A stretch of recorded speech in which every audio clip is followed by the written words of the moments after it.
문제달인 신혜손입니다. 공무원 한국사 핵심 이론 강의 시작하겠습니다. 조선 16세기 국왕 및 조선 초의 외교 관계요. 16세기 국왕은 연산군 때부터 해서 선조 때까지예요. 이 연산군이라는 이 왕은요. 조선 왕조뿐만 아니라 우리 민족사에서도 최대의 폭군, 암군이라고 불리워지는 인물인데요. 이 연산군이 폭군이 되는 데는 결정적인 어떤 계기를 그의 아버지 성종이 제시했기 때문에 그 성종과 연산군에 대한 가계도를 살펴볼 필요가 있는데요. 이 계유정난을 통해서 일찍이 단종을 몰아내고 축출하고 왕위에 오른 인물이 세조예요. 이 세조에게 큰 아들이 있었는데 그 큰 아들이 바로 의경세자죠. 그런데 의경세자가 20살의 나이에 죽게 되면서 요절하게 되면서 의경세자의 부인이었던 소해왕후 훗날의 인수대비예요. 이 인수대비가 두 아들을 데리고 월산대군이죠. 월산대군과 잘산군을 이렇게 데리고 출궁을 할 수밖에 없었어요. 그래서 이 왕의 계승이 의경세자의 동생에게 이어지게 됐던 것인데 세조는 집권 말기에 온몸에 종기가 나서 정부를 볼 수 없을 정도였다고 해요. 그래서 이 왕위를 이렇게 예종에게 8대 임금이죠. 예종에게 선의를 하게 되는데 선의하고 나서 하루 만에 이렇게 죽었다고 해요. 그런데 이 예종도 제1년 만에 족질로 이렇게 죽게 돼요. 족질은 일종의 봉화지겸 같은 것인데요. 이 봉화지겸이 폐혈증으로 발전하면서 죽은 게 아니냐라고 얘기를 하는 것이죠. 결국 세조나 의경세자나 예종이 너무나 이 단명이나 또는 아주 끝모습이 안 좋았기 때문에 세간에서는 너무 많은 사람들을 죽였기 때문에 그냥 천벌을 받은 것이다 얘기하는 사람들이 많았었다고 해요. 이 예종이 제1년 만에 죽게 되자 왕위 계승 1순위가 그의 아들이었겠죠. 그런데 그의 아들 제한대군이 4살밖에 안 되는 너무 어린 나이였어요. 그래서 왕위 계승권이 자연스럽게 의경세자의 자손들에게 이어지게 되는데 월산대군은 너무나도 어렸을 때부터 골골 병약했기 때문에 둘째 아들인 잘산군에게 왕위가 계승되어지게 되고요. 그가 바로 조선 9대 임금 성종이 되었던 것이죠. 이 성종이 탄생하게 된 계기에는 이 잘산군의 부인, 성종의 부인이 당대 최고의 권신이었던 한명회의 딸이었거든요. 공해왕후가. 그래서 이 한명회와 이 잘산군의 어머니 인수대비와의 정치적 결탁의 결과물이 아니냐라고 얘기하는 사람이 있어요. 여하튼 이 성종은요, 한명회의 딸 이 공해왕후가 후사 없이 일찍 죽게 되자 당시 숙이었던 숙이 윤씨와 윤씨를 왕비로 책봉하게 돼요. 이미 임신 중이었어요. 그리고 이 왕비 책봉된 지 4개월 만에 이렇게 아들을 낳았는데 그 아들이 연산군이었던 것이죠. 이 윤씨가 미색이 아주 뛰어났었다고 하는데 이 성종의 후궁들에 대해서 시기 질투가 굉장히 심했었던 것 같아요. 그래서 사소한 말다툼 끝에 성종의 얼굴에 용안에 손톱 자국을 내게 됐던 것이죠. 그럼 이건 여염집에서도 용납하기 어려운 것인데 성종의 어머니가 누군가요? 인수대비예요. 일찍이 시아버지를 왕위에 등극시켰고 자신의 아들도 등극시킨 당시 최고의 여성 킹메이커이자 왕실의 여성들이 지켜야 할 일종의 규범서라고 하는 내훈이라는 이 책을 썼던 인물이기도 하단 말이죠. 용서 안 했겠죠? 물론 이런 대비들보다도 성종이 윤씨를 더 끔찍이 싫어했다고 해요. 막말을 막 했기 때문에 결국 성종은 이 윤씨, 숙이 윤씨를 폐위시키고 왕비 자리에서 폐위시키고 결국 사야까지 내려서 사살을 하게 됐던 것이죠. 이 사사하는 데 대해서 세자가 있기 때문에 많은 대신들이 만류했음에도 성종이 아예 화근을 없앤다는 의미에서 사살을 이렇게 했다고 해요. 그리고 나서 이 성종이 비교적 젊은 나이인 38살에 죽게 되고요. 연산군이 즉위하게 됐던 것이에요. 연산군 즉위 초기에 4년여 동안은 무난하게 이렇게 그 보위를 이어가고 있었는데요. 1498년에 무사화라고 해서 살인들이 화를 낸다는 뜻이죠. 이 사관이었던 김일손이 자신의 스승이 지은 조의제문, 의제를 조상한다라는 이 글을 사초에 올린 게 발단이 됐던 것이에요. 조의제문은 일찍이 얘기했지만 초나라의 황제 의제를 조상한다라는 것인데, 초나라 황제 의제가 그의 숙부인 항우에게 죽임을 당하잖아요. 그러니까 마치 세조와 단종의 관계인 듯 볼 수 있잖아요. 그런 걸 또 비유했다고 보기도 하고요. 그러다 보니까 이 사초는 원래 공개가 안 되는 것인데, 평소 김일손에 대해서 안 좋은 감정을 지니고 있었던 이 극돈이라는 인물이 자신의 비리 사실을 김일손이가 꼬치꼬치 파고들었기 때문에 사감이 안 좋았어요. 그래서 이극돈이 사초를 매수를 통해서 이렇게 구입한 뒤에 김종직의 조의제문이 있는 것을 알고 이 유자관과 더불어서 이 살인들을 참소하게 됐던 것이죠. 결국 이 일로 인해서 김일손은 능지처참을 당해요. 그리고 이미 죽어있던 김종직은 관에서 꺼내서 부관 참시를 하게 됐던 것이죠. 그리고 김종직의 또 다른 제자인 이 김굉필과 정여창도 유배를 가게 되는데, 김굉필이 평안도에 유배 가서 만난 인물이 조광조였고, 그 조광조에게 자신의 학문을 전수하게 됐던 것이에요. 그 후에 1504년에 갑자사화가 이렇게 발생하게 돼요. 갑자사화는 갑자기 일어난 사화가 아니라 갑자년에 일어난 사화예요. 폐비 윤씨 사건이 주요 명제였었는데요. 이 연산군이 임사홍 등의 간신배를 통해서 자신의 어머니가 폐위되어졌고 사살을 받게 됐다는 것을 알게 됐어요. 이때부터 연산군이 브레이크 없는 폭주를 하게 되는 것이죠.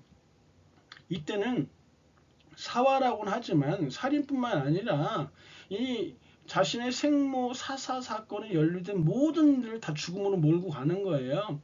한명회와 정인지를 이미 죽었는데 부관 참시를 하고요. 훈구파 살인파 가리지 않고 이 사사 사건과 연루된 인물들이 모조리 그 죽이거나 유배를 보내거나 부관 참시를 하게 되는 것이죠. 200여 명이 넘는 사람들이 희생을 당하고요. 특히 100여 명이 넘는 사람들이 이게 사형을 당하거나 부관 참시를 당했다고 해요.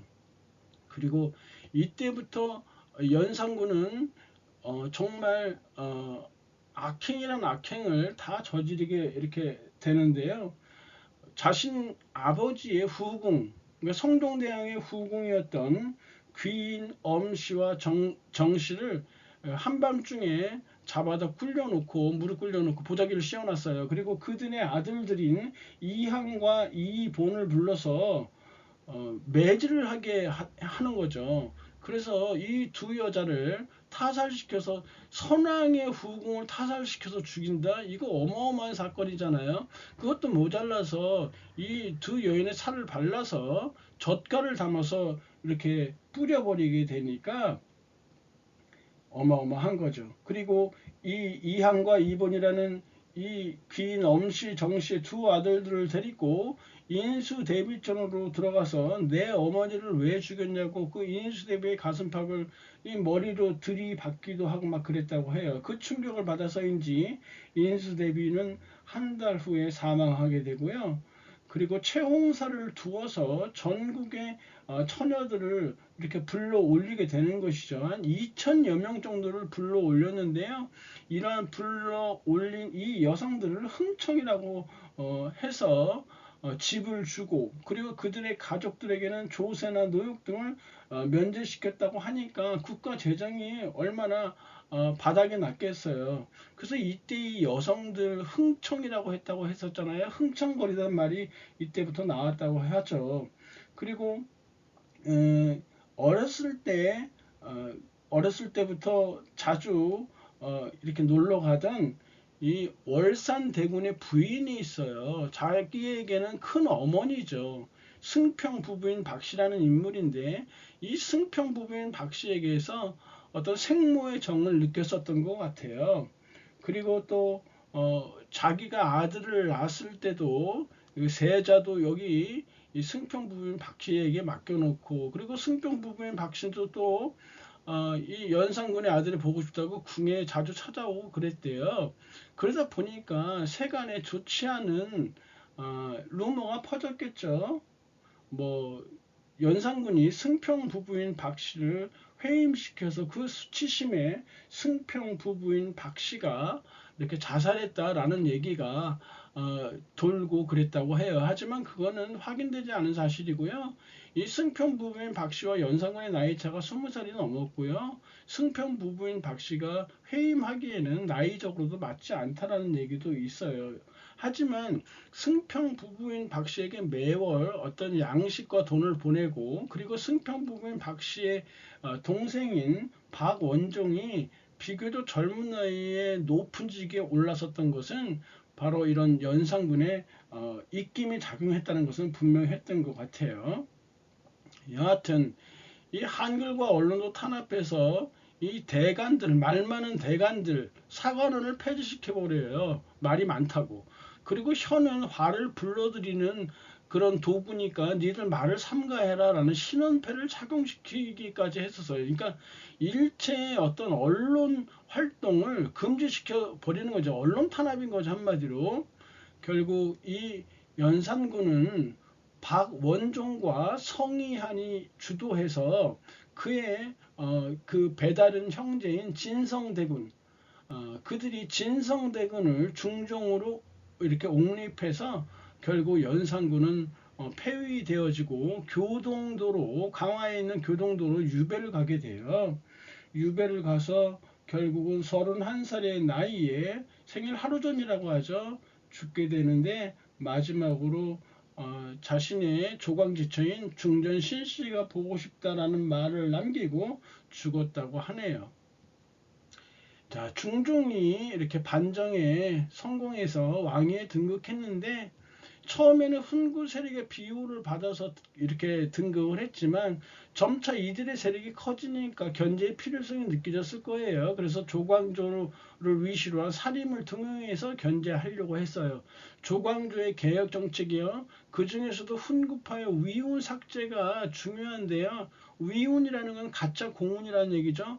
중종 반정 때 공훈이 없으면서도 가짜로 명단에 올린 애들 삭제해야 된다, 이런 위훈 삭제를 주장하니까 훈구파에 아주 극렬한 반발에 부딪혔을 거예요. 여하튼 사림을 무시험으로 이렇게 등용하자는 전량과 실시 주장했고요, 향약 실시 주장했고, 도교 행사를 주관하는 소교서 폐지, 그리고 도학 정치를 주장했어요. 소학의 보급을 이렇게 강조했고요. 그래서 도학 실천을 목적으로 했고요. 방납회단 시정했고, 경연을 강화했고, 언론 활성화 등을 이렇게 주장했는데, 그의 주장 내용들이 당시로서는 너무나도 혁신적이었고 급진적이었어요.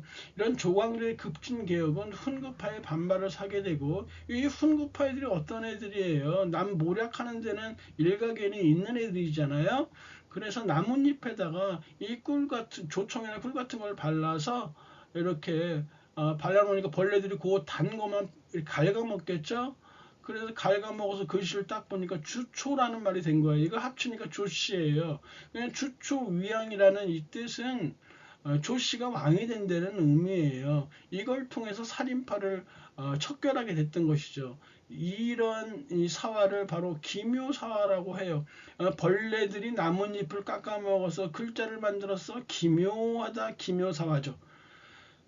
중종 때는 삼포외란이요, 비변사를 임시기구로 설치했어요. 임신약조를 통해서 삼포 중에서 제포만 개항을 했고요. 세견선 세사미들을 25촉 백석으로 제한했네요. 사량진 외변을 통해서 국교를 단절했어요.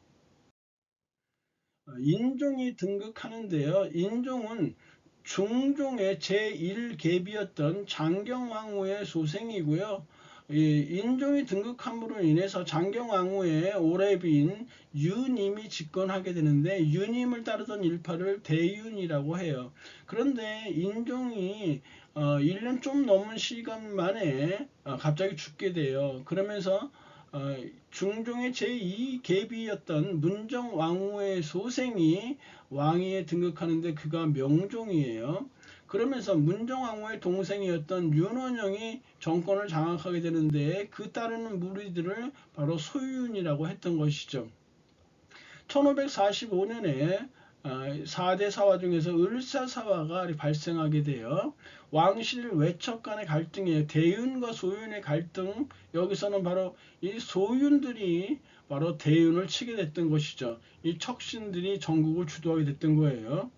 양재역 벽서 사건은 을사사화의 연장선이라고 보면 돼요. 척신 정언각이라는 사람이 양재역에서 우연히 이 문정왕후의 섭정을 비난하는 익명서를 발견하고 고변을 했던 거예요. 익명서라는 건 뭐예요? 이름도 모른다는 거예요. 지가 만들어서 고변해도 모르는 것이죠. 아무튼 이를 통해서 유님의 집안이 쑥대밭이 됐던 것이에요. 정미약조라는 게 있었어요. 일본과 국교를 재허용하는 거. 을묘외변을 통해서 방어체제가 재승방략체제로 변하게 되고 비변사의 상설기구화가 이렇게 이루어지게 돼요. 명종 때는 세조 때 시행됐던 직전법을 폐지하고 녹봉제를 시행하면서 지주 천호제가 확산하게 돼요. 구황 차류를 통해서 흉년에 대한 대처법을 이렇게 알리게 되고요. 1559년에는 양주 백정 임꺽정의 난이 일어났네요. 선조 때 이르게 되면 네 번의 사화를 통해서 살인들이 큰 화를 입었잖아요. 그럼에도 불구하고 사화를 입을 때마다 이들이 자신들의 지방으로, 자신들의 고향으로 낙향을 해요. 근데 지방에 가면 바로 뭐가 있냐면 서원과 향약이라는 게 있어요. 이 서원과 향약에서 다시 힘을 키우고 다시 중앙 정계로 이렇게 올라와서 정치를 하다가 다시 사화 만나면 다시 내려가고, 즉 서원과 향약은 살인들에게 일종의 보약과 같은 역할을 한 거예요. 그래서 네 번의 사화를 겪으면서도 살인 세력이 이렇게 결코 위축되는 것이 아니라 그때마다 다시 올라와서 정권을 잡다가 선조 때는 마침내 살인들이 완전히 훈구파가 사라지게 되고 살인이 집권하게 됐던 것이죠. 살인이 집권을 하다 보니까 살인끼리 다시 붕당을 지어서 정권 다툼을 벌이는 붕당이 발생하게 되고요. 이 와중에 임진왜란이 1592년에 이렇게 발발하게 됐던 거예요.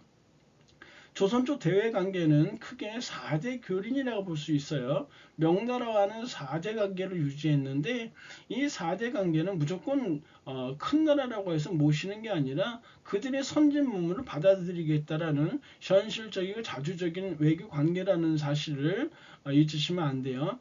태조 대왕 때는 정도전의 표전문이라는 거 외교 문서인데요. 표문은 중국 황제에게 올리는 거고 전문이라는 거는 황후나 태제에게 올리는 것인데 이 정도전의 표전문을 명나라의 태조인 주원장이 트집을 잡아서 정도전의 압송을 요구해요. 정도전은 갈 수 없잖아요. 가면 죽는 건데 다른 사신을 부르는데 조선 사신을 죽여버려요. 그에 따라서 정도전이 요동 수복 운동을 하기 위해서 진법서를 이렇게 만들기도 했었어요. 하지만 시행되어지지 않고 정도전은 이방원에 의해서 죽게 되니까요. 그러다가 명예 주원장 태조가 죽고 그리고 이방원이 집권한 이후에는 명나라 조선 간의 원만한 관계가 유지되어지고요. 자주적 실리적 외교 관계가 진행됐어요. 여진과는 교린 정책이에요.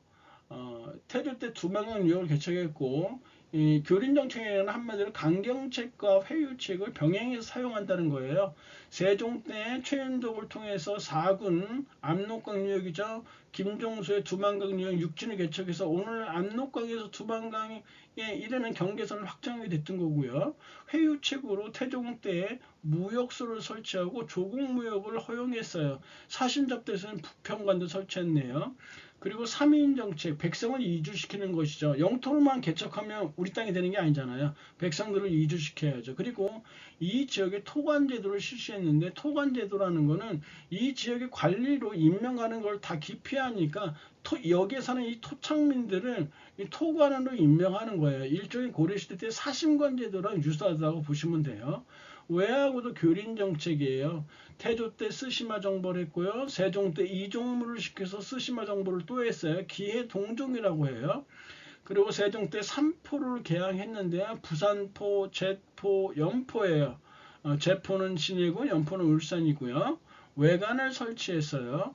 그리고 개해약조를 통해서 세견선이라는 건 무역선이라고 보면 돼요. 50척 그리고 새삼이두 쌀과 콩 같은 곡물이요. 200석으로 제한을 했는데 대마도주를 회유하고 통제할 목적이에요. 얘네를 회유하고 통제해야지만 해안가에 끝없이 출몰하는 이 왜구놈들을 어떻게 그때그때 대처할 수가 없잖아요. 니네가 왜구들 출몰을 막아달라라는 의미에서 달래는 것이죠. 중종 때 삼포 외란이 나왔고요. 비변사를 임시기구로 설치해서 군사 문제를 논의했고요. 임신약조를 통해서 세계한선과 새삼이도 이렇게 제한을 두게 되고 사량진 외변이 이때 일어났네요. 명종 때 정미약조를 통해서 세계한선을 25촉으로 제한했어요. 을묘 외변을 통해서 비변사가 상설기구화 되어지고요. 방어체제가 재승방역 체제로 전환되게 돼요. 국교가 단절되어졌네요. 선조 때 임진애란이 발생하면서 비변사가 권력의 핵심 기구로 부상하게 되고 훈련 도검과 소고군 체제가 확립하게 되네요. 정유재란이 있었고요. 부산 두모포에 외관을 설치했어요. 광해군 때 기유약조를 통해서 세계한선 20척과 새삼이도 백석을 제한했고 일종의 외교 문서라고 할 수 있는 서계를 지참토록 했어요. 부산포로 개항해서 외 요청에 따라서 국교 정상화를 이뤘어요. 그래서 조선 초에 그 외하구의 이런 약조를 잘 보세요.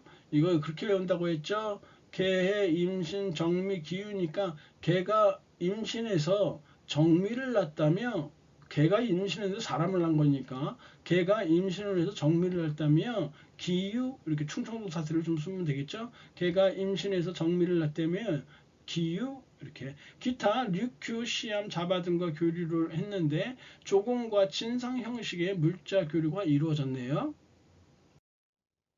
조선 측의 대외 관계 1번, 3번, 4번 다 좋은데 여진족에 대해서 토벌 위주다 아니죠. 강경과 회유책을 병행하는 교린 정책을 추진하였다 해야 되겠죠. 감사합니다.